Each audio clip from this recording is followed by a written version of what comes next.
Hello, welcome. Today we're going to talk about affirmations, and I have the pleasure to converse today with Coach Melanie Bozarski. She's part of our coaching community, a very valuable part of it, and I'm excited to have you here, Melanie. Thank you so much, Francesca. I know you're passionate about helping people, especially in the midlife crisis with big life changes, and help them find happiness even in those moments. And so I am very excited to talk with you about this. Can you share with us how you became interested in positive psychology and becoming a happiness coach? I was actually not very happy. I was coming up into a transition in my life, and I was going from being a mom and a partner to being a single mom. And when I did that, I started having something that you would probably call a midlife crisis. When I started that chapter of my life, I decided that I was going to be happy. And when I was looking for something to keep me busy, basically, I found the psychology of happiness. And I found the course that is offered on, I believe it was Coursera. It's Berkeley that does the course. It was just positive psychology, and I loved it so much that I started a blog about it. Wonderful. I think happiness can be a decision, right? You said, I wanted to be Mhm. happy. It's not always easy, though, to make that decision, is it? No, it's not. It's one thing to say I want to be happy, but to take those steps towards happiness and really, focusing on yourself, because when it comes down to happiness, you need to focus on yourself because you're the one that is in charge of making yourself happy. Mhm. Do you have any suggestions for people who struggle with that step, the kind of a mindset shift of, I really want to be happy? It is a shift in your mindset that you have to focus on yourself. And when you focus on yourself, you can do things that will help you change the neurons in your brain. And there is something called neuroplasticity that they found scientifically that you can change the neural pathways in your brain, which literally changes the way you think and the way you believe and the way you see the world. That is fascinating. How we are beautifully built. It's Yes. like we have the resources within to achieve what we need to do, what we need to achieve to be healthy. But Yeah. in your coaching experience, in your life experience, what would you say is the most common obstacle to happiness? I think ourselves are our biggest Mhm. obstacle because we focus on our challenges sometimes more than we do our successes. And we focus on the things that we want to change rather than focusing on how to change them. It's a struggle a lot of people have with the process of becoming happy. And there are tools that you can use to kind of change that perspective. It's a big thing, perspective. When you are looking at becoming happier, it's really about a shift in your perspective and that mindset shift that, we were talking about. You need to look at your life differently in order to increase your happiness. There's so much science when it comes to happiness. It's really a beautiful thing. They've studied it, and there's all sorts of studies that, kind of confirm that things like affirmations work. And affirmations, once you learned how to do them, they're very easy to incorporate into your life. By using affirmations regularly, you're actually reprogramming your brain. So you're using that neuroplasticity that I mentioned to change the way that you think. Yeah. And affirmations is just such a really great way to do that. It is very important to notice that our mind really dictates our actions in the sense that what we tell ourselves, we start believing. Yes. What you're sharing here means if I give myself happy thoughts, thoughts that are positive, that are accentuating my qualities or what is good about me, then I believe that I'm worth being happy, Yes, right? That absolutely. I have value. I have things that I can share with the world that can bring me and others happiness. So Mhm. one question I have is because the opposite is true too. Yes, this is And true. throughout my life, I wish I'd known you a few years ago when I was in the midst of my midlife crisis. Mm. I had a lot of issues with that people call the imposter syndrome. It's like Mhm. I would tell myself things about myself that I would believe true, that either I imagined people telling me or I heard, even though it wasn't what they shared in words. I heard something and I labeled myself something. Yeah, How do you pass over that? I mean, I'm still lingering sometimes. sure. And you did mention something that is very important in that whole idea of imposter syndrome is labeling. It's a very important factor in the whole thing because the labels that you put on yourself, they often come from other people. When you are growing up in the world, when you are just a newborn, you are influenced by everyone and everything around you. You are taught what to believe about yourself, about the world around you. And a lot of times, there is a trigger. There is a trigger word that you can hear when you're talking to yourself about all of this stuff, and that's the word should. When you hear the word should, y- you need to think about who taught me this belief about myself. I should be smarter. I should be skinnier. I should be all of these things. They're typically the words from other people. And that is, again, why affirmations are so important because these are your words that you are describing your life, yourself. And you can relabel yourself to anything you want to. You just have to, go through the steps, reprogram your brain. I always say this isn't an easy process, but it is easy.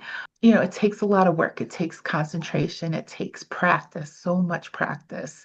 I've been taught, I was a violinist when I was younger, How and beautiful. yeah, and I was always taught practice, practice, practice. The only way you're going to, get anywhere with anything is through practice. And it's not different for affirmations. It's not different for reprogramming your brain. So yeah, affirmations are key there. Is there a specific program or a framework that you have Mhm. found beneficial? Yeah, absolutely. So there are some rules to writing affirmations. The rules are pretty simple. So once you have your affirmation, the fifth step is the most important. So you want to start with a topic. So you want to really pinpoint the thing in your life that you want to change. Then you're going to want to write that statement down. And when you write it down, it needs to be a couple things. It needs to be an I statement. So I am doing this. It needs to be present tense. Not I want to do it, but I am doing it. It Mhm. needs to be simple, short, and believable. Those things are very important because you don't want to sit there and recite a dialogue. You just want a simple sentence. And believable is very important as well.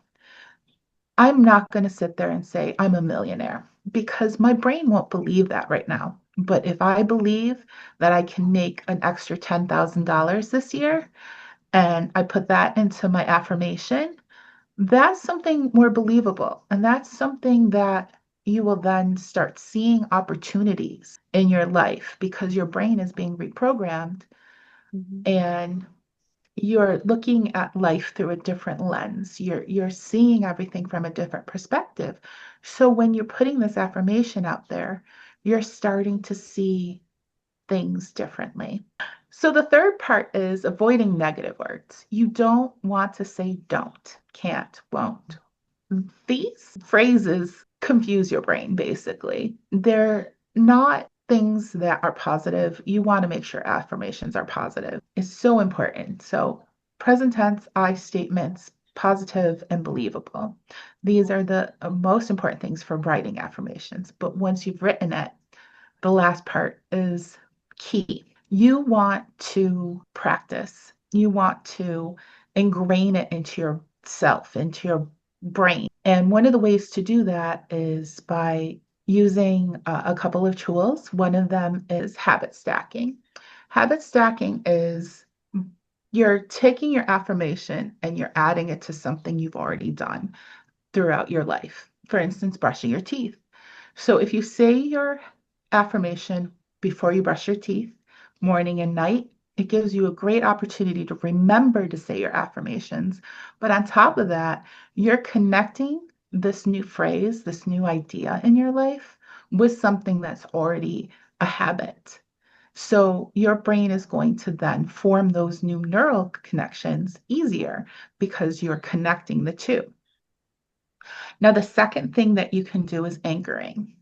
Now, anchoring is a little bit similar to the habit stacking, but you're going to use anchoring as a tool that you're going to do something with the affirmation. So you're going to write it down, a physical act. Writing it down is a wonderful way to do this. I always recommend having a journal. And sometimes you're just going to journal, write your affirmation 5 times during the day.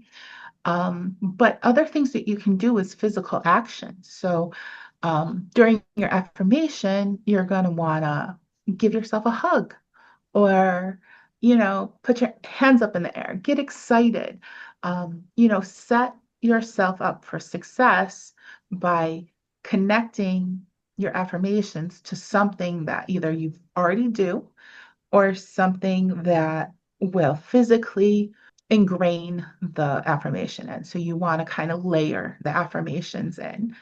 Awesome. So let's see if I got it right. The first step is choose the topic Mhm, about your affirmation. The second step is writing or thinking affirmation starting with I. So mhm. there are sentences that start with I. But the third thing is while you do that is make sure they are believable affirmations. Like you gave the great example about I am a millionaire or I'm making $10,000 more this year. There's a huge difference there. And the fourth is creating habits and actions that reinforce what we wrote. And the tools you mentioned are like creating habits, like when you do something that you do every day, right? Mhm. Then while you do that action, you repeat yourself in your mind that affirmation. But I love the last one. You mentioned the second tool could be writing it down several times a day and keep a journal. I think that's a wonderful suggestion. I think journaling is underrated. I uh, completely agree. yeah, I'm learning to appreciate that more and more, Yeah. and it is very helpful too. Let me ask you, because you mentioned the fifth one. I see four here, unless the fifth was the writing. The fourth is about repetition. You want to repeat, repeat, repeat. But then the fifth is ingraining it into your life. So this is the part where you're really focused on changing those neural pathways. You want to use that neuroplasticity in your brain to your best ability.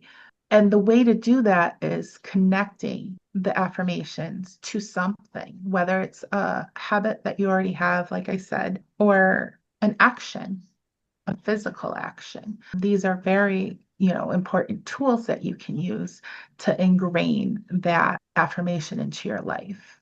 It makes a lot of sense. I love this. Now I'm very excited because I want to know if you have a possibility for people to do maybe a course with you, or where could people find more information about you?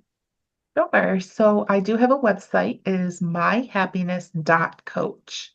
So it's not .com, it is .coach. And on my website, I have free workshop. It's also found on YouTube, and it is all about affirmation writing. So you can really get deeper into the Mhm. affirmation writing, learning more about it, and all of the science behind affirmations. But I also have a course where you could dive deeper, and I utilize journaling a lot in my Rewriting Your Story course. We spoke briefly about journaling and how important it is, and sometimes it gets overlooked. So in my Rewriting Your Story course, we do talk about affirmations at one point, but it is very journaling heavy. It is about rewriting your story by changing your perspective.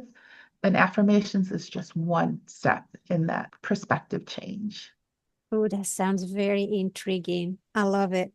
Well, thank you so much for taking the time today to share things with us. We talk about such an important, vital part of our lives. It's taking care of ourselves, as I say always, mind, body, and spirit.